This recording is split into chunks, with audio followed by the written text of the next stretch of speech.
이것도 전기 이론이에요.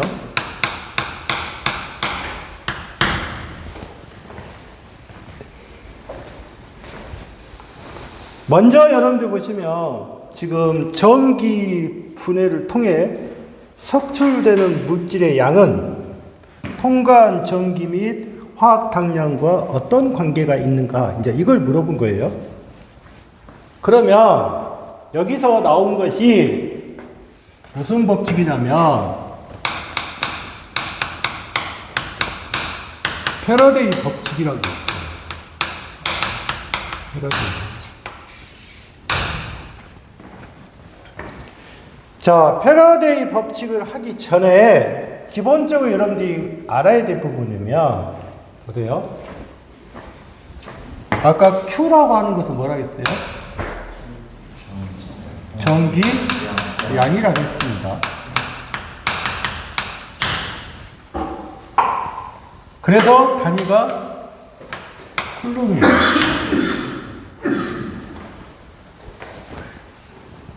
그러면 이 전기량 그랬는데 의미를 보시면 양이라고 들어있잖아요. 양. 이거는 시간을 뜻해요. 시간. 그러면 시간을 우리가 정의할 때 T라고 합니다. T. 그러면 T가 뭐가 있어요? 시간이란 자체는 초도 있고 분도 있고 그 다음에 아워도 있어요. 맞죠? 이해하셨어요? 근데 이 시간이란 자체가 여기서는 뭐냐면 세크예요. 세크. 그러니까 뭐예요?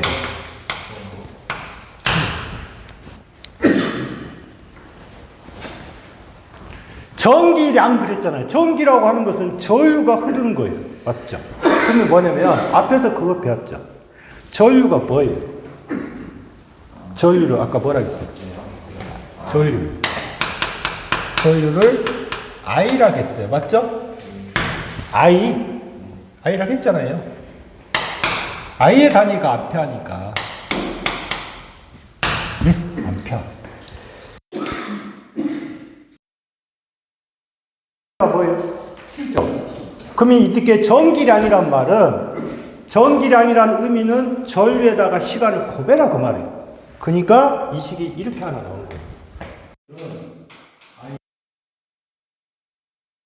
단위를 받아 쿨럼이다. 이해하셨어요? Q는 뭐다? Q는 뭐다? IT다. 그러니까 Q라는 용어를 쓰는 것이 두 가지가 있어요. 하나는 Q는 IT가 하나 있고, 그 다음에 Q는 아까 CV가 있는 거예요. 두 가지를 보셔야 돼요. 그러면 Q라는 자체는 IT라고 했습니다. IT.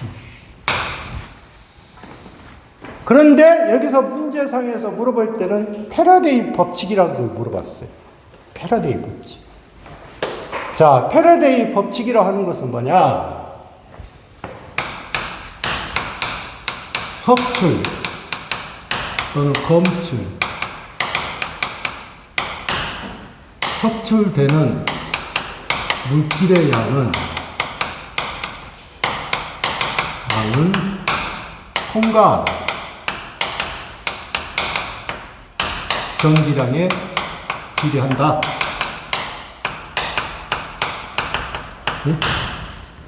석출되는 물질의 양은 통과 전기량에 비례한다. 그러니까 뭐예요? Q죠. 예. 석출되는 물질의 양은 통과 뭐에 비례한다? 전기량에 비례하더라. 그러면 이 석출되는 물질의 양 그랬으니까 우리를 여기라면 물질의 양 그러면 그램이에요. 그램. 그래서 W가 예? 이게 물질의 양이에요. 예? W가 Q라고 해요. KQ.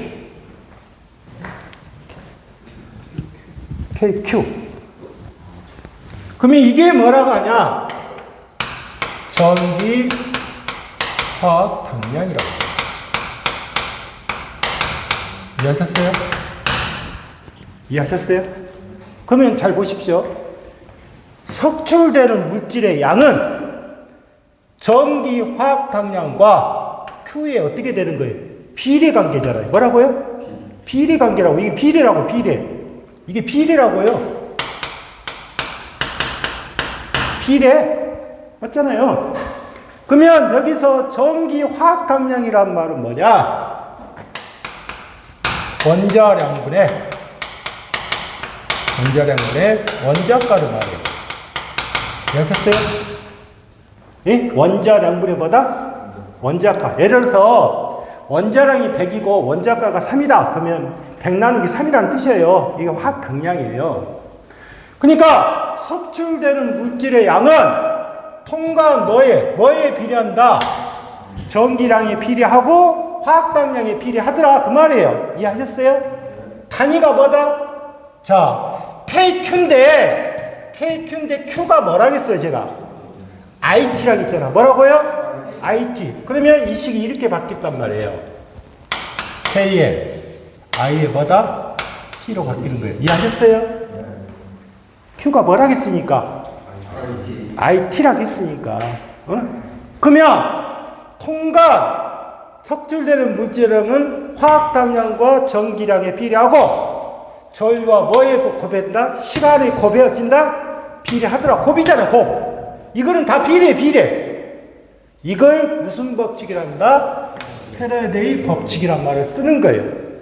그러면 패러데이 법칙이 나오면 여러분들이 포인트가 있죠. 석출 또는 검출혈하면 이 법칙은 무슨 법칙이다? 패러데이 법칙이다. 그 말이에요. 네? 그러면 11번은 어떻게 돼요? 전기 분해를 통해 석출되는 물질량은 통과한 전기 및 화학 당량과 어떤 관계가 있는가? 어떤 관계다? 다 비례다. 맞잖아요? 비례다. 그런데 여기서 한번 생각을 해보니 뭐냐면 이걸 보십시오. 이게 뭐라겠어요?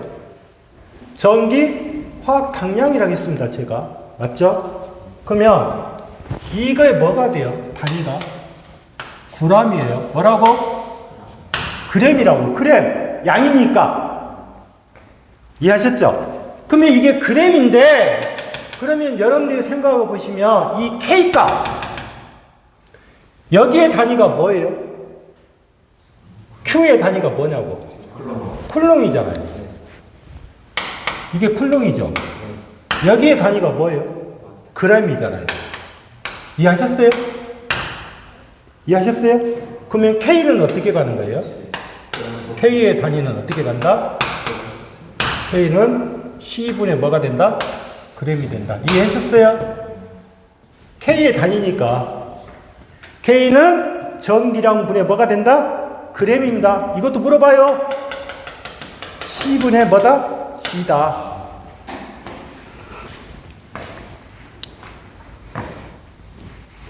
자, 그러니까 12번은 어떻게 된다? 두 가지로 물어볼 수가 있어요. 네. 자, 처음에 뭐를 물어볼 수 있다? 법칙 물어봅니다. 그 다음에 이 문제는 다 뭐다? 비례입니다. 비례. 반비례라고 없다고요. 다 비례라고요. 그래서 패러데이 법칙을 꼭 알아두셔야 됩니다. 그럼 이제 법칙이 두 개 나왔죠. 하나는 뭐다? 비오, 아까 사바르 법칙. 그 다음에 두 번째 패러데이 법칙. 이제 법칙 나오면 나온 대로 제가 해드릴 거니까 일단 12번은 답이 1번이 되겠죠. 그 다음에 15번. 15번은 상당히 이제 범위가 넓어졌습니다. 자, 15번은 낮은 전압을 높은 전압으로 승합할 때 일반적으로 사용되는 변압기의 3상 결선 방식은 어떻게 되냐? 이제 이렇게 물어봤어요. 자, 15번은 전기 기기입니다. 기기하고 이론하고 합쳐진 거예요. 우리가 전기 기기 또는 이론에서 3상이라는 것이 있어요. 3상. 삼상. 삼상이란 말은 뭐예요? 상이 몇 개다? 세 개다 그 말이에요. 뭐라고요? 상이 세 개. 단상은 상이 없어요. 아시겠어요? 그러면 삼상이란 말은 상이 세 개인데, 이 삼상을 표현하는 방법이 이렇게 하나 표시가 돼요. 이렇게. 그러면 삼상이니까 이게 전체를 몇 도?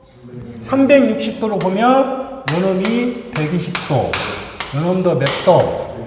120도, 요놈도 120도가 되는 거예요. 이해하셨어요? 삼상이니까. 그러면 120도를 다른 말로 표시하면 이렇게 말합니다.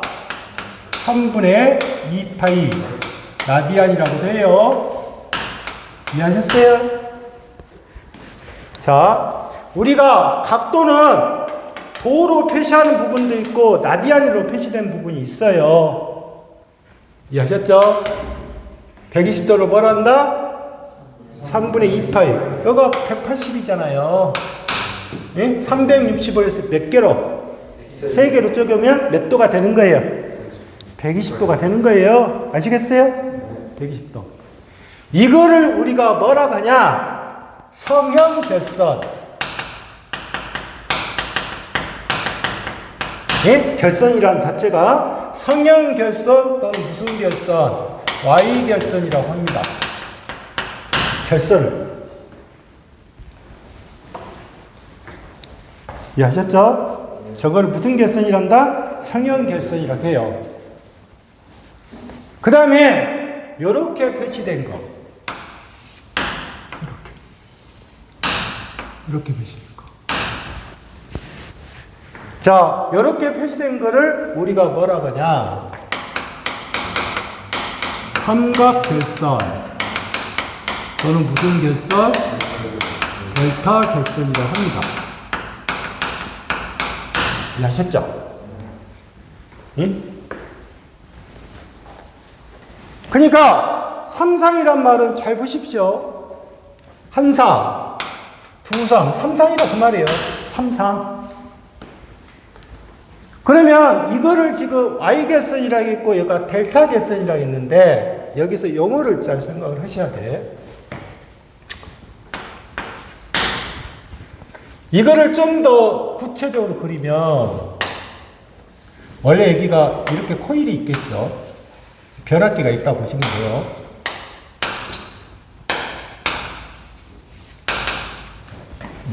이런 식의 이제 표시가 됐다 합시다. 이게 Y입니다. 응? 아시겠죠? 그러면 전기가 이렇게 빠져요. 이렇게 빠질 거예요. 아시겠어요? 전기를 만들 때. 자, 우리가 Y결선이라고 하면, 자, 이거는 상이라고 했습니다.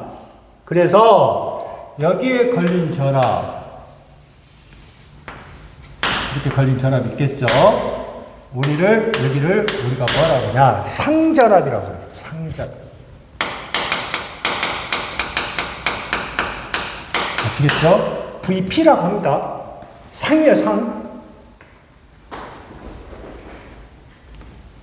그 다음에 여기에 흐르는 전류가 있겠죠? 이렇게 흐르는 전류가 있다면 IP라고 해요. 그러면 이거를 우리가 상전류라고 해요. 의미가. 이해하셨죠? 자, 여기에 걸리는 전압을 뭐라 한다? 상전압. 여기에 흐르는 전류를 뭐라 한다? 상이라고 해요. 상. 그런데 전기는 몇 선이 있어야 되는 거예요? 두 선이 있어야 하잖아요. 이해하셨어요? 그러면 이게 선입니다. 선. 이게 선이에요. 아시겠어요? 이게 선이라고요. 그러면 이게 선과 선이죠. 그러면 여기를 우리가 선간전압 또는 선전압이라고 합니다. 이해하셨어요? 무슨 전압? 선간전압 또는 무슨 전압? 선전압이라고 한다고요. 그래서 내가 표시할 때 V하고 하셔서 라인이라는 표시를 쓰는 거예요. L자. 이해하셨죠? V에다가 뭐를 붙였다? L을 붙인 거예요. 라인. 그러면 이쪽에 흐르는 전류, 선과 선끼리 흐르고 있잖아요. 그러면 이놈을 IL이라고 합니다. 그럼 무슨 전류? 선전류라고 해요. 이해하셨어요? 무슨 전류? 선전류. 그러면 잘 보십시오. 여기는 상이라겠죠. 그러면 만약에 우리가 삼상이라는 자체가 여기에다가 220V를 공급을 했어요. 이렇게. 이게 무슨 전압이?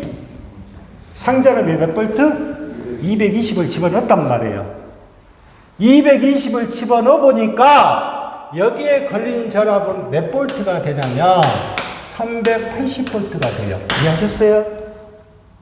이게 몇 볼트가 된다? 380V가 되는 거예요. 이해하셨죠? 그러면 실제로 우리가 전기를 어떤 식으로 꺼낼 거냐? 자, 보십시오. 하나, 둘, 셋. 그러면 여기가 L1, L2, L3라고 합시다. 그러면 상이 3개라는 뜻이에요. 이해하셨어요? 여기에다가 한선을 더 넣어요. 이렇게. N선. 중성선이라고 해요. 중성선. 자, 잘 보시면 선이 몇 개 있어요? 상은 몇 개예요? 선은 몇 개예요?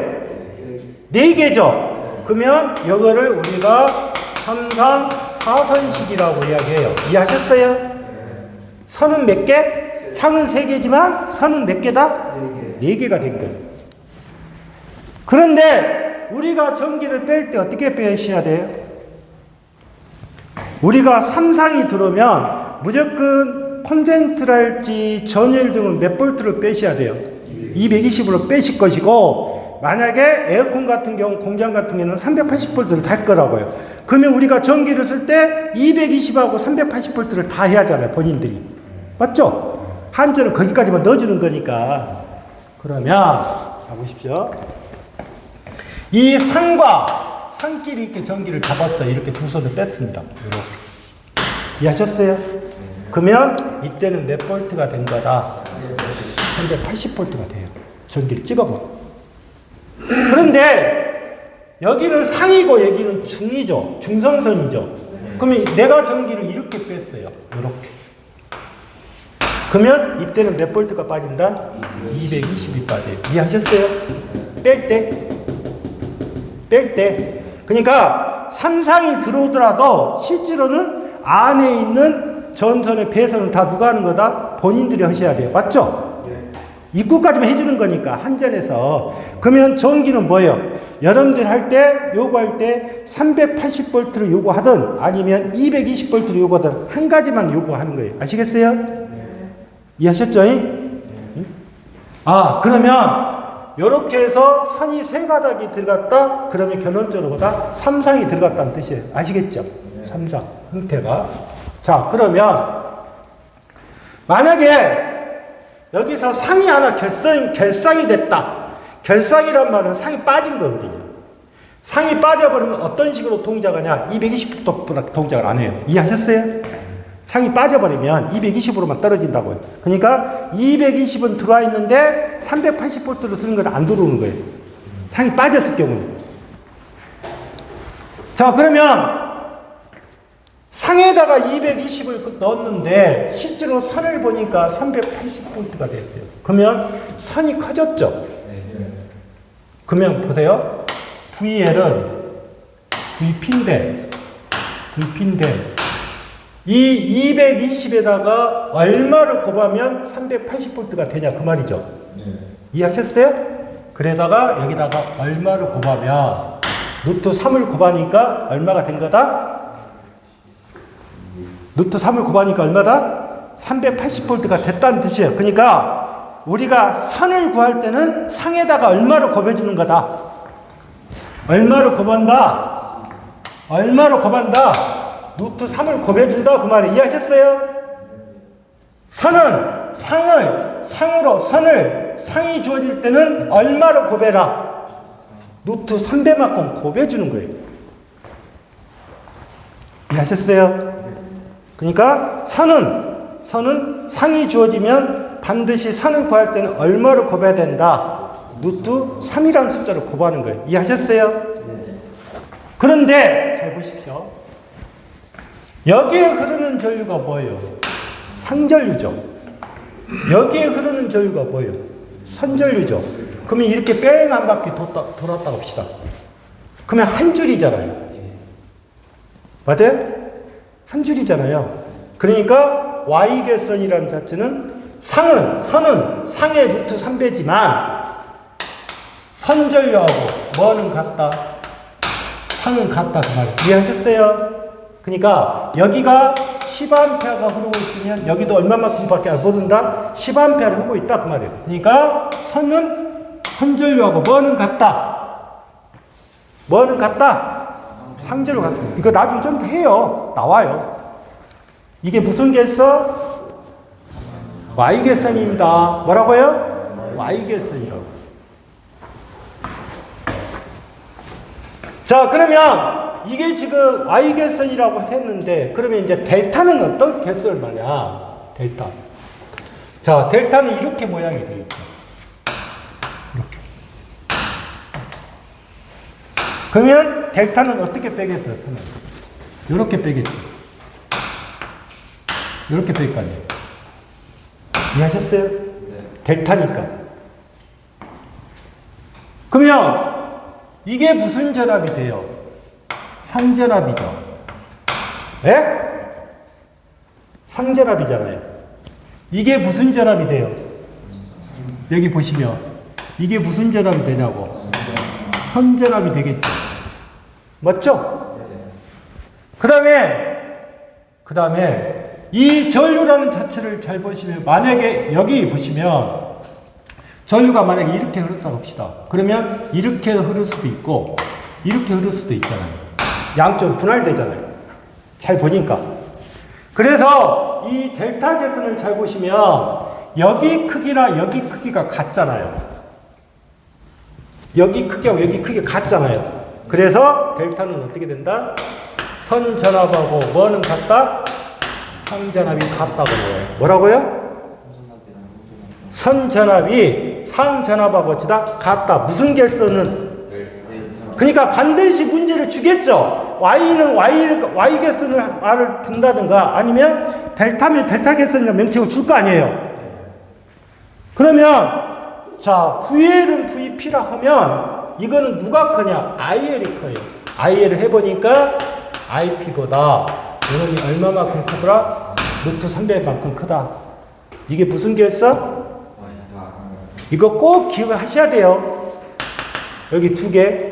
그러니까 Y는 어디가 붙어야 되고 V에가 루트 3이 붙어야 되고 이해하셨어요? 델타는 어디? I 쪽에 붙어야 된다 그 말이에요. 뭐라고요? 델타는 어디 쪽에? I 쪽에 붙어야 돼요. IL이 크다 그 말이에요. 얼마만큼? 루트 3배만큼.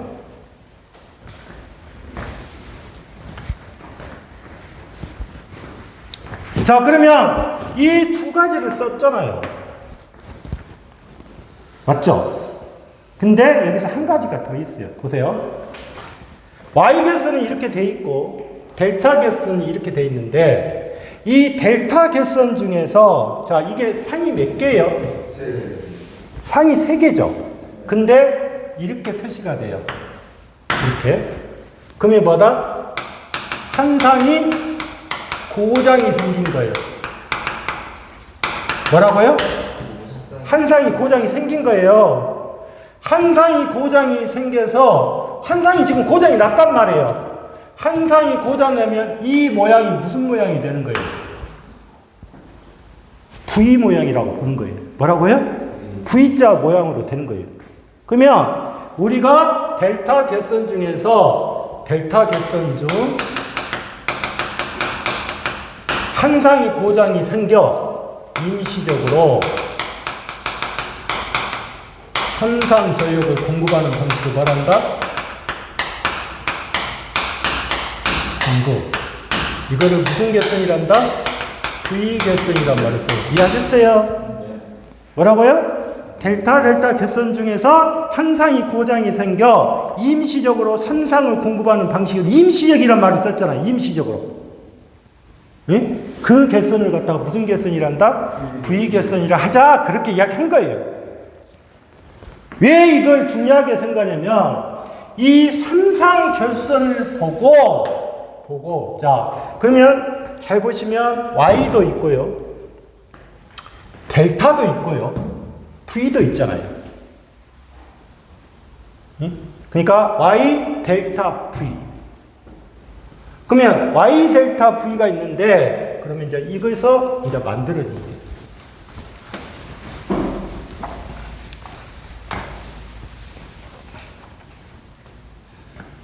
자, 어떻게 됐어요? Y, 그 다음에 델타, 그 다음에 뭐? 이렇게 있잖아요. 맞죠? Y, 델타, V가 있을 거 아니에요. 세 가지니까. 그러면 이 Y 델타에서 여기서 뭐가 나오냐? 변압기 개선 방식이 나옵니다. 뭐라고요? 그러면 Y와 Y 델타 V 그러면 이렇게 만들 수가 있는 거예요. Y 이렇게 썼죠. Y 여기는 1차 예? 1차 여기는 2차게 뭔 말인지 알겠어요? 1차 2차 그러면 1차에서 받아서 2차도 Y를 쓰겠다 그 말이죠. Y가 하나 나오겠죠. 그 다음에 두 번째 뭐 나와요? 델타? 델타 나오죠. 맞잖아요. YY를 썼고 델타를 썼으니까. 그 다음에 세 번째 뭐예요? V 방식이 나오겠죠. VV.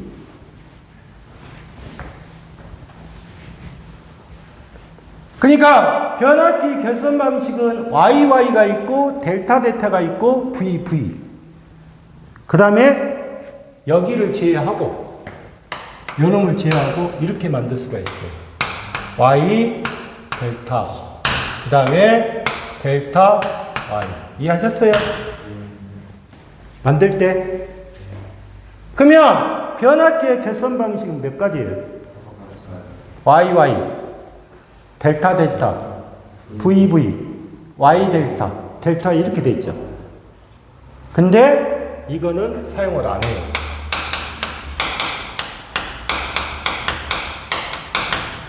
꼭 아셔야 돼요.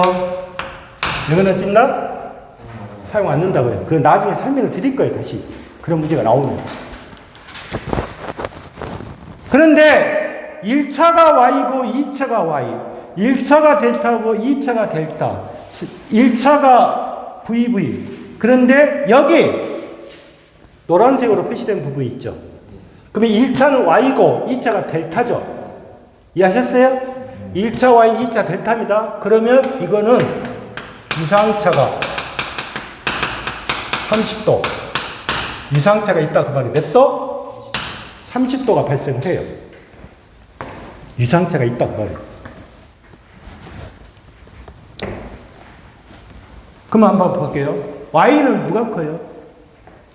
성간전압은 상전압의 몇 배? 루트 3배라 겠죠. 이해하셨어요? 근데 델타는 성간전압하고 상전압이 같잖아요. 맞죠? 그래서 우리가 명칭을 붙일 때 Y 델타 이렇게 하면 요놈은 강압. 뭐라고요? 강압. 요놈은 뭐다? 승압. 이해하셨어요? Y에서 델타로 떨어지면 뭐다? 강압.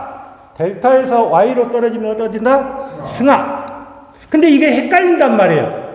그러니까 우리가 그리스 문자가 뒤쪽에 있으면 강압, 앞쪽에 있으면 뭐가 된다? 승압. 그 말을 생각하시면 돼요. 뒤쪽에 있으면 뭐다? 강압, 그 다음에 승압. 그러니까 강압은 올리는 거, 내리는 거죠. 승압은 어찌요? 올리는 거잖아요. 그래서 여기에 답은 몇 번이 돼야 된다? 승합할 때 삼상 결선 방식이라 했죠? 그러니까 뭐다? 델타에서 어디로 간다? Y로 간다. 이해하셨어요? 그 다음에 17번을 볼게요. 한 개의 전자의 질량은 몇 킬로그램이냐? 이렇게 좀 추잡스럽게 문제를 물어본 거예요. 전자의 질량이라 했죠. 질량. 그래서 9.109 곱하기 10의 마이너스 31승 킬로그램이에요. 9.109.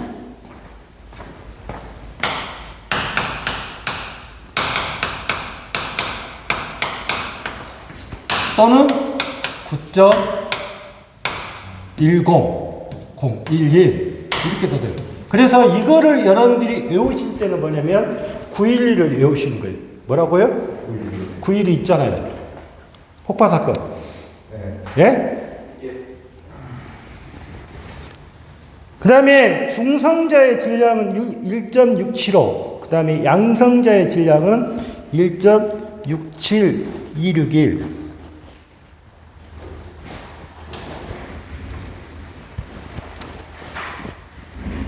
그래서 한 개의 전자의 질량은 약 얼마가 된다? 9.1에 마이너스 몇 승? 31승이 되는 거예요. 1승. 문제는 쉬운데 학생들이 이거를 숫자를 못 외우죠.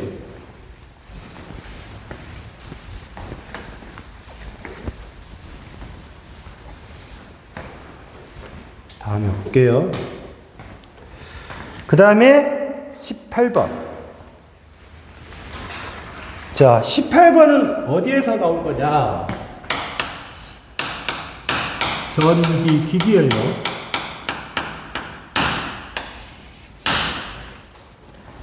자, 전기 기계에서 여러분들 보시면 우리가 유도 전동기라는 것이 있어요.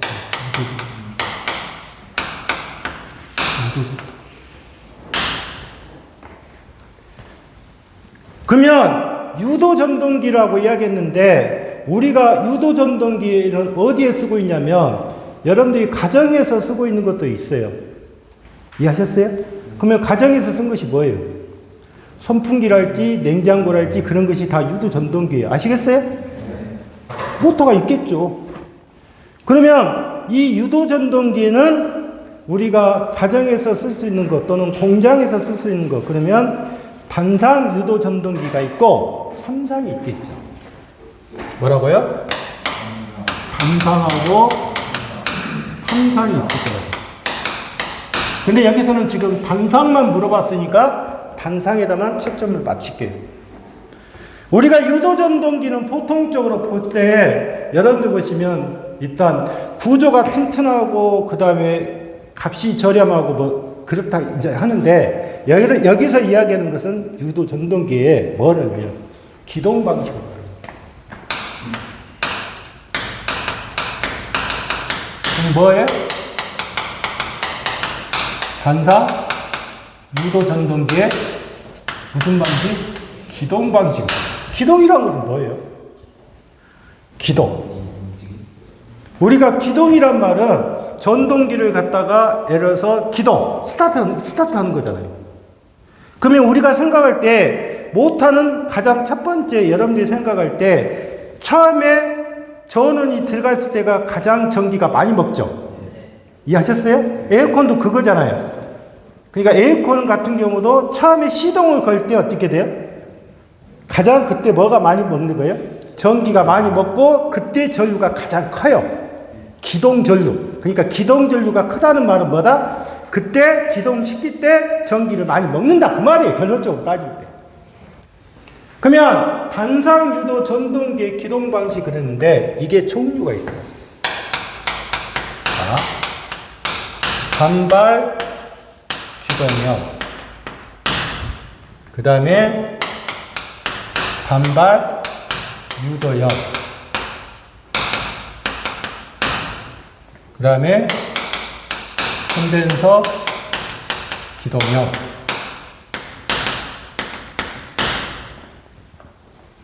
다음에 분산 기동형,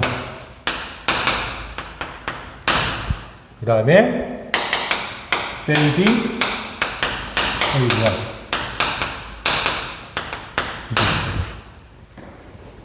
이 순서를 잘 외워놓으셔야 돼요. 종류니까.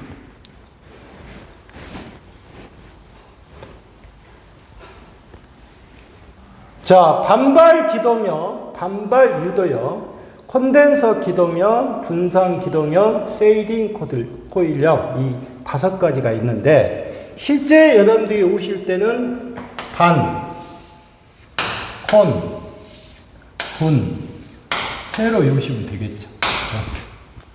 이해하셨어요? 자, 이렇게 제가 해놨는데, 자, 화살표를 그립니다.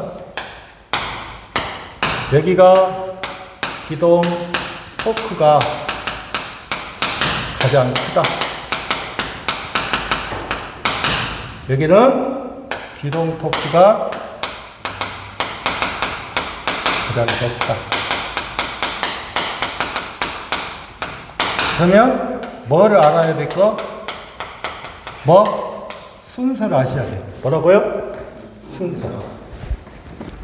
우리가 여러분들 보시면 여기서 기동 토크가 가장 크다. 기동 토크가 토크란 말을 썼죠.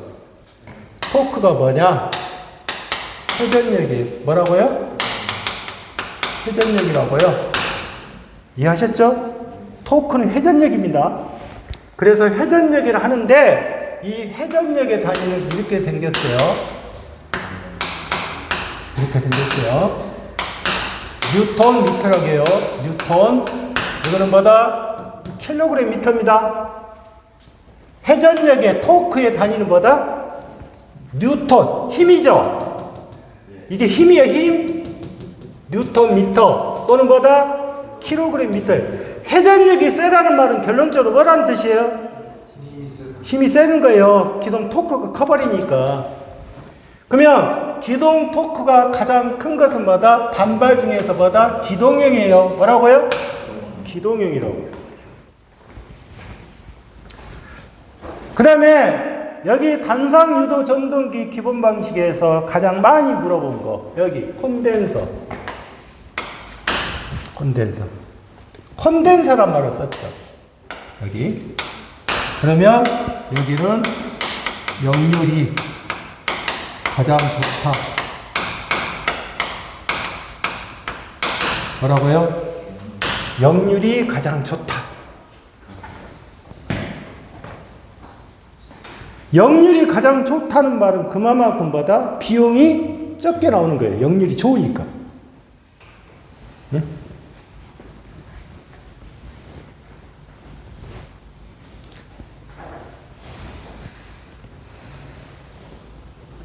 그 다음에 세이빙 코일력이 나오면 여기는 회전 있죠. 네? 회전을 갖다가 어찌다? 회전. 세이빙 코일력이 나오죠. 그러면 어찌다? 회전을 변경할 수가 없어요. 그러니까 역회전, 그 다음에 정회전, 역회전 할 수가 없다. 그 말이에요. 세이빙 코일력. 회전이 어찌다? 불가.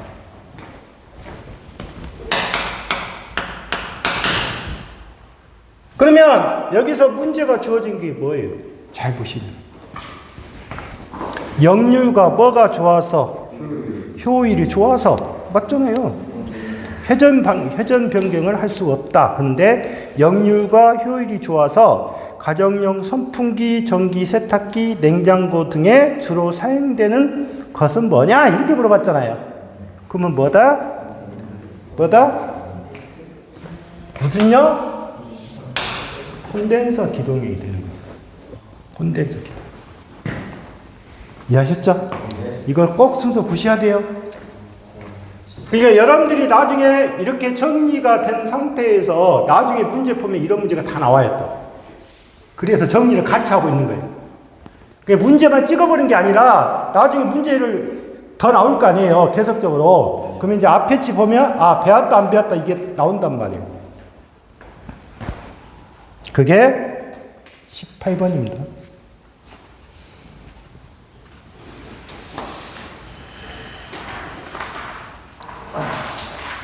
그 다음에 20번을 봐보세요. 20번. 자, 공기 중에서 M에버 점자극이 있다. 이 점자극으로부터 거리가 R미터 지점의 자기장의 세기는 어떻게 되냐? 암페어 턴 미터다. 이렇게 되어 있어요. 암페어 턴 미터. 자, 그러면 여러분들이 생각할 때, 자, 공기 중에서 M이라고 썼죠. M.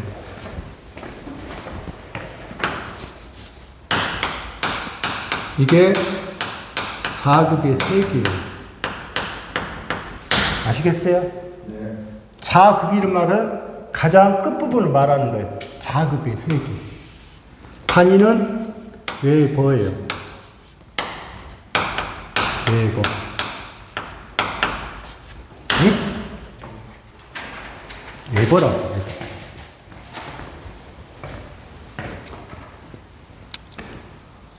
그래 놓고, 그 다음에 이 점 자극으로부터 거리가 뭐다? R미터. 지점의 자기장의 색이 암페어 턴 미터는 얼마냐? 이렇게 물어봤잖아요. 암페어 턴. 자, 그러면 먼저 그림을 그릴게요.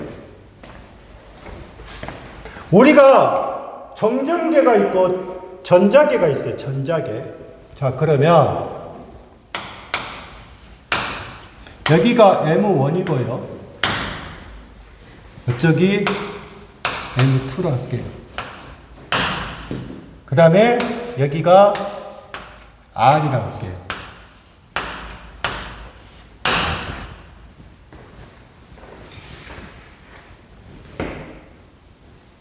그러면 지금 자극의 세기가 몇 개가 있다는 뜻이에요? 2개가 있다는 뜻이에요.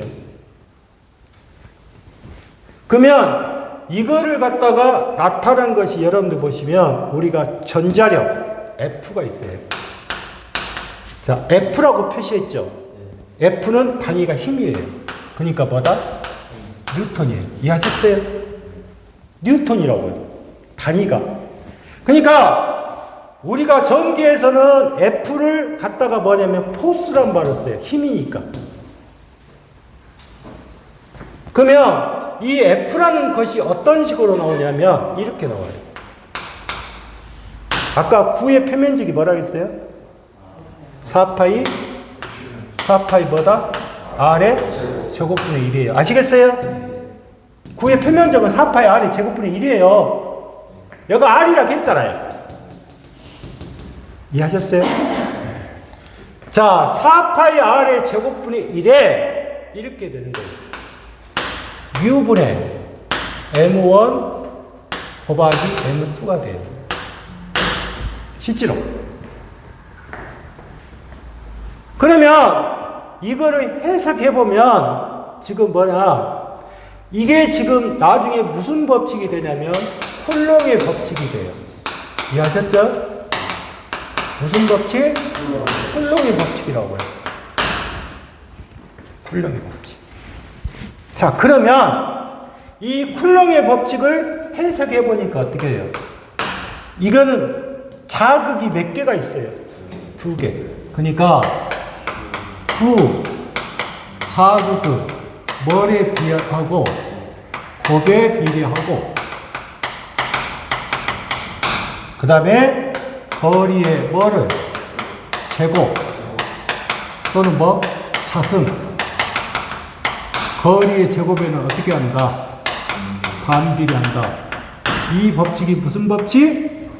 쿨롱의 법칙이에요. 뭐라고요? 그러니까 두 자극의 곱에 비례하고 거리의 제곱에 반비례한다는 법칙이 무슨 법칙? 쿨롱의 법칙이라고. 쿨롱의 법칙.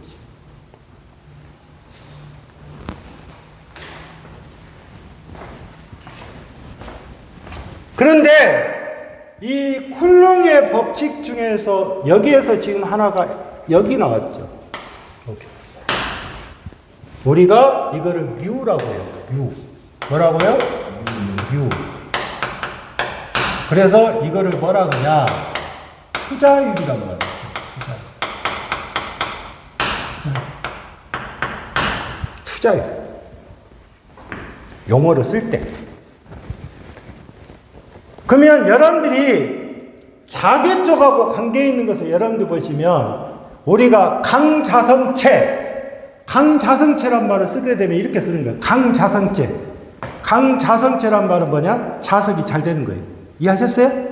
강자성체라는 말을 썼으니까. 그래서 이거는 이 자개는 이 투자율하고 관계 있는 거예요. 이 값은.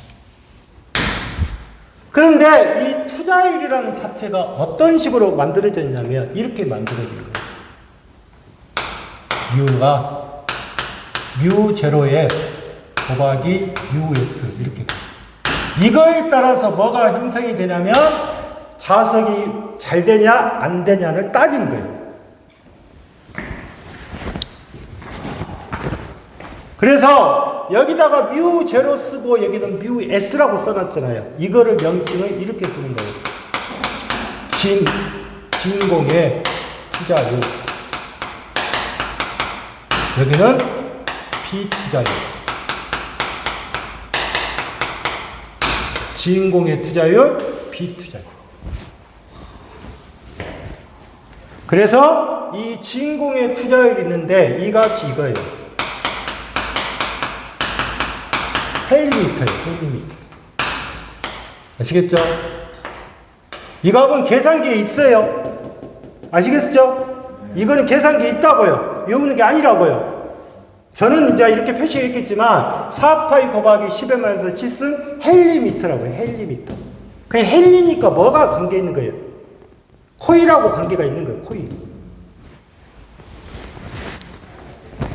자, 그러면 지금 진공의 투자율은 값은 이미 나와 있는 거예요. 이거는 4파이 곱하기 10의 마이너스 7승 헬리미터란 말 나와 있는 거라고 이미. 이해하셨죠? 이 값은. 그런데 여기 비투자율이 있죠. 이 비투자율이라는 것이 이거예요. 진공하고 공기라고 줘야죠. 진공 공기. 진공 공기라고 주면 무조건 US는 1이에요. 아시겠어요? 뭐라고요? 진공하고 공기가 주어지면 US는 얼마다? US는 1이라고 보는 거예요. 그냥 거기가 뭐라고 주어졌어요? 공기 중이라고 돼 있죠? 중이라고 줬잖아. 공기니까 자 보세요. 이게 얼마라겠어요? 제가 여기가 1이잖아요. 그러면 1이니까 이 값밖에 안 나오겠죠? 이 값이 1이니까 이해하셨어요? 그러면 일단 이 값이 어디로 가요? 요놈이 여기가 뮤0로 떨어지면 뭐예요? 이거는 얼마란 뜻이에요? 그냥 1이란 뜻이니까 여기가 그냥 뮤0로 바뀔 거라고요. 이해하셨어요? 이게 뭐다? 진공 공기는 얼마다? 1이라고 보는 거라고요. 그냥 1이라고요. 그러면 내가 모른다고 칩시다. 쿨롱의 법칙이 되든 뭐가 되든 간에 보시면 여기는 지금 뮤0는 다 있잖아요. 어디가 붙어 있어요? 다. 어디가 붙어 있어요? 다 분모에 붙어 있죠? 그 다음에 잘 보십시오. 요놈이 뭐로 되어 있어요? 제가 여기가 뭐라겠어요? 거리의 제곱이 어찐다는 뜻이에요. 그러면 여기가 제곱 붙어야죠. 제곱 붙어야죠. 아니 제곱이 붙어야 할 거 아니에요. 이해하셨어요? 그러면 제곱 붙은 걸 찾으세요. 그러면 몇 번이에요? 1번. 1번, 2번밖에 안 되잖아요. 맞죠? 근데 이제 문제가 주어진 거 보세요. 공기 중에서 M 점자극이 있다. 자, 이게 무슨 말이냐? 공기 중에서 M 점자극이 있다. 응? 그러면 여기가 보세요. 공기 중에서 M 자극이 있다. 여기가 1이다 그 말이에요. 그냥. 1. 아시겠어요? 그러면 아까 두 개를 곱했죠? 곱했는데 이게 뭐예요? 여기가 1이잖아요. 그냥 1이라고 했잖아요. 그러니까 식이 바꿔지면 이렇게 바꿔질 거라고요. 여기가 M이 되고 여기가 1이에요. 그냥. 맞죠? 그러면 아까 M1 곱하기 M2를 했잖아요. 그러면 여기는 M 곱하기 뭐예요? m 곱하기 그냥 1이죠.